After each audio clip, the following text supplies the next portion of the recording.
शिल्पा ने समान धनराशि दो अलग अलग बैंकों में जमा की, जो क्रम से 10% और 12% की दर से साधारण ब्याज देते हैं। 3 वर्ष बाद उसे कुल 3300 रुपये ब्याज मिला। उसने कुल कितनी राशि जमा की थी? अब यहाँ पर जो मूलधन है दो अलग अलग बैंकों में जमा किया गया है, समान राशि जमा की गई है, तो 1 साल का ब्याज निकालेंगे। 1 साल का ब्याज, पहले बैंक से ब्याज मिलता है 10% और प्लस दूसरे बैंक से ब्याज मिलता है 12%। तो दोनों बैंकों से 1 साल का ब्याज हो जाएगा 10 और 12 22%। लेकिन ब्याज यहाँ पर हमको दिया गया है 3 साल का, तो 3 साल का ब्याज हो जाएगा यहाँ पर 22 गुणा 3 66%।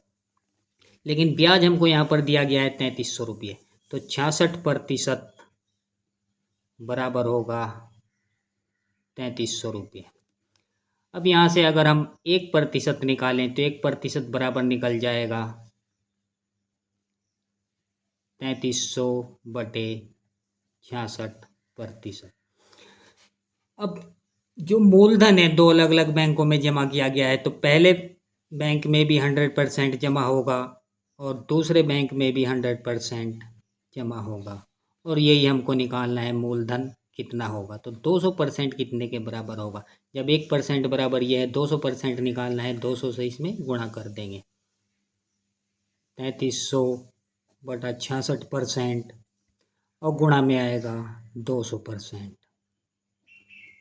तो परसेंट से परसेंट कट जाएगा और 33 का पहाड़ा एक बार 100 आया और 33 का पहाड़ा 2 बार 2 आया, और 2 से इसको काटेंगे, ये 50 आया, और 50 की इसकी गुणा हो जाएगी 200 की, ये हो जाएगा 5 दूनी 10, 10,000। तो 10,000 रुपये यहाँ पर दोनों बैंकों में जमा किए गए थे। तो ऑप्शन ए यहाँ पर राइट आंसर होगा। अब नेक्स्ट क्वेश्चन,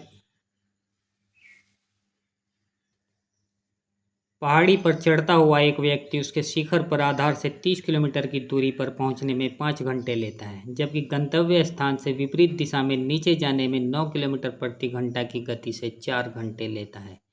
पूरी यात्रा में उसकी औसत चाल क्या है? अब यहाँ पर दो कंडीशन दिए गए हैं। पहले कंडीशन में यहाँ पर दूरी दिया गया है, जब नीचे से ऊपर की ओर जाता है तो 30 किलोमीटर जाता है और 5 घंटे लेता है। लेकिन दूसरे कंडीशन में यहाँ पर चाल दिया गया है, 9 किलोमीटर प्रति घंटा की गति से 4 घंटे लेता है। तो औसत चाल यहाँ पर इस तरह से निकालेंगे। पूरी यात्रा की औसत चाल हो जाएगी यहाँ पर कुल दूरी और बटा कुल समय।